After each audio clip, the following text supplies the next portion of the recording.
Hi, so we've had this Eskute Voyager for well over a month now actually, it's been ages. And we've been using it in lots of different situations. Now right from the start I thought it was quite cool. It came well packaged, it was a piece of cake to put together. When we had a look at the ins and outs of it a little bit, the controller was dead easy to use. The battery is advertised at 44 miles and I'm charging it about every 3 days or so, so it certainly seems like that. It lasts a long time in its charge and it's great for just going to and fro on.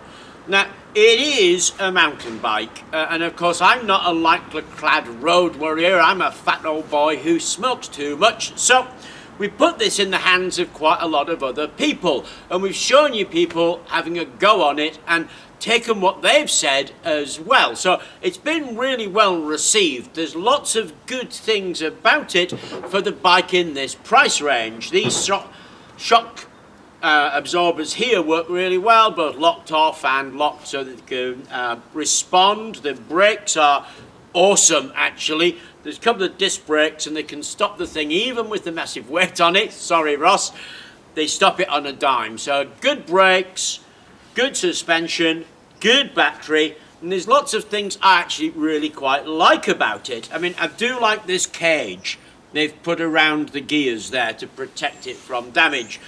Loads of really good points about it, but the thing about it really is it's £1,000, and we had one chap give it a go who was a mountain biker. We asked him to speak on the video, but he's camera shy, so he said no.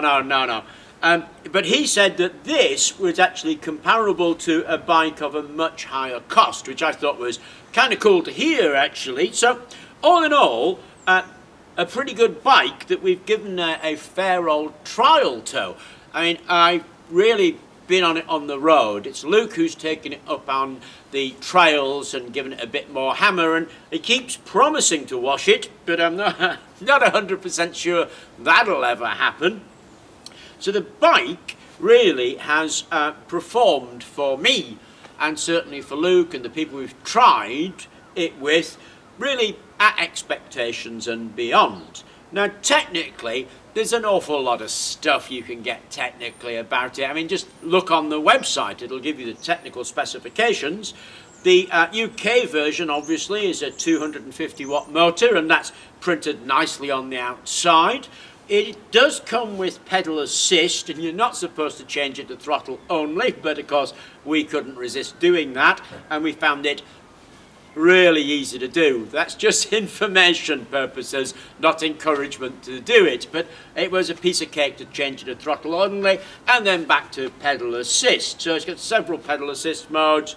Throttle's a piece of cake to actually adapt, nice powerful motor that responds well, and a good long life in the battery. Really, what more can you want from such a thing? The build quality is good and sturdy. We have knocked it about and nothing's come loose, which is pretty cool if you think about it. So, as I say, I am not a road warrior, so going into any more detail than that, than the usability and how I found it, is not for me, but there are lots of people who will do that. Now, the Voyager is marketed as a bike that can either be road or mountain.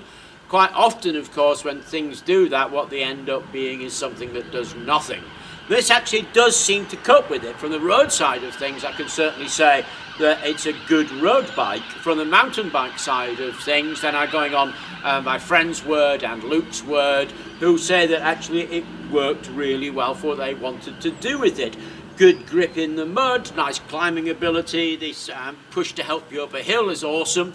So we had a good time with it. It is a good bike, and certainly for the price that it is, fantastic. I mean, it's a good price. Anyway, I hope you enjoyed the series of videos. It is in its own playlist, so you can check out the unboxing, the modifications to this, the people who trialled it for us are all there, and then of course this final review, which basically comes down to, if you want to buy yourself a bike and you've got £1,000, you probably couldn't do any worse than an Eskute Voyager. All of that's available on the playlist. Please review them if you're thinking about buying one. Thank you very much for watching this, and please like and subscribe.